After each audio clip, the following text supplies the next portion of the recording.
Greetings YouTube. Today I'm going to be working on converting this old baseball bat into a Fallout 4 chained baseball bat. So I'm going to take this chain and I'm going to wrap it around this shaft. It goes around about 5 times and probably just going to go from here to here. I'd like to get into the straightest part of the barrel as possible. So my first thing that I do, I'm going to put a drill hole here so I get into the meat here. Then I'll probably screw it in and then I'll mark it out for the rest of them.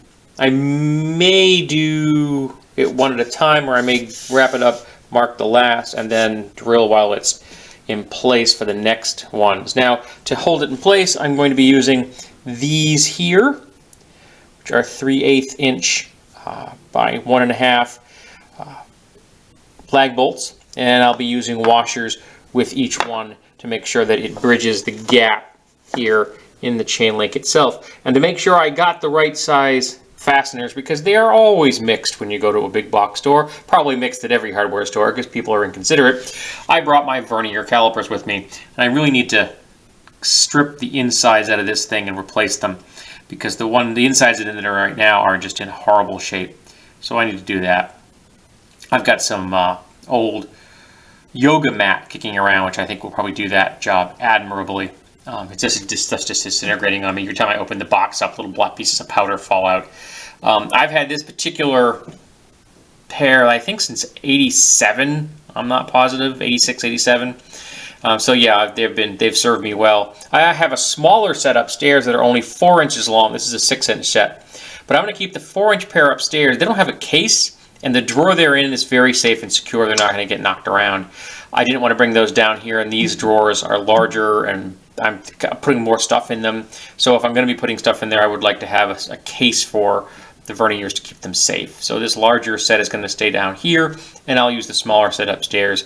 I rarely measure anything more than like 3 inches in length with one of the pairs of calipers. So it's not going to matter if the set upstairs is only 4 inches long. So I've got everything I need here. I've got my Makita drill, which I love so much. I've got my fasteners. I've got my washers. I have a wrench and a drill bit for drilling out the hole, so I have someplace for the lag bolts to go. Got my chain and I got my bat. Now this is a slightly unusual bat. First of all, it's not in the greatest shape, but that's okay. I'm wrapping it in chain. I don't care. But it's a little thinner. I noticed that when I was because I have a more recent bat over on my shelf at the moment for another project, and this got a thicker barrel, which is fine by me having a narrower barrel. I get no problem with that. Once you get the chain on there, it's definitely going to give it a great deal of more visual punch and bulk.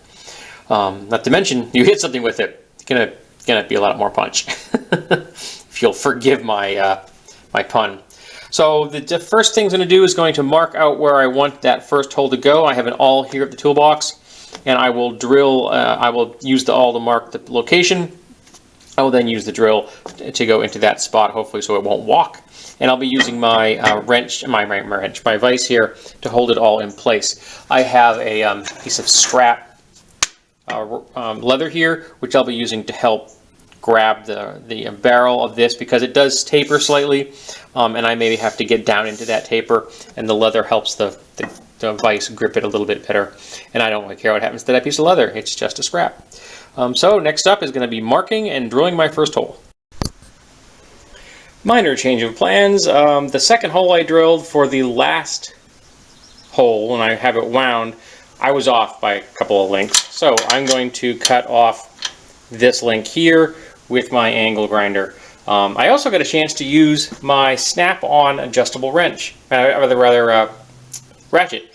And it's the first time I've ever actually got to use my snap-on ratchet. I bought this at a yard sale, I don't know, it was for 10 bucks like 5 years ago, 6 years ago.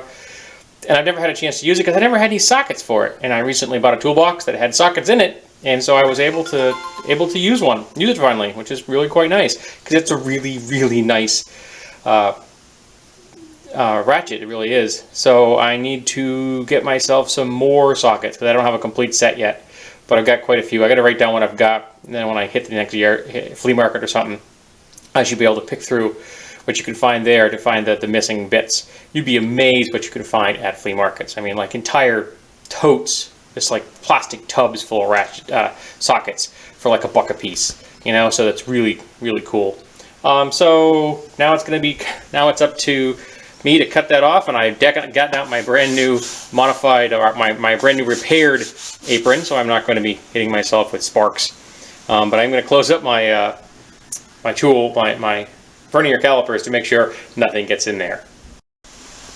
Another object lesson: put the things you're cutting on this side of the vise when you're cutting things in a vertical orientation, because otherwise you spray sparks at the roll of paper towels. Not good. And I was able to quickly cool this down because I've added a container of water down here, so when I'm sanding or grinding something or cutting something and it's small enough to fit in there, I can quickly cool it down so that it can be handled safely.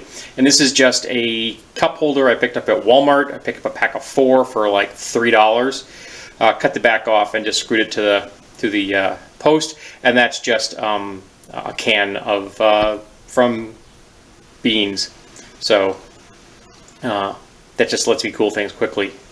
And hopefully when I have a utility sink down here hooked up, it'll be easy to dump this out and refill it when I need it. And there we go. One broken link, and I'll probably save the other one. I might be able to use it for something and make it something to join two things together or something like that. And I did discover that when you cut things on this, the sparks go way out to like here, like a good 9 feet or so, because my building's only about 20 feet wide. So yeah, it was really does shoot some sparks, man.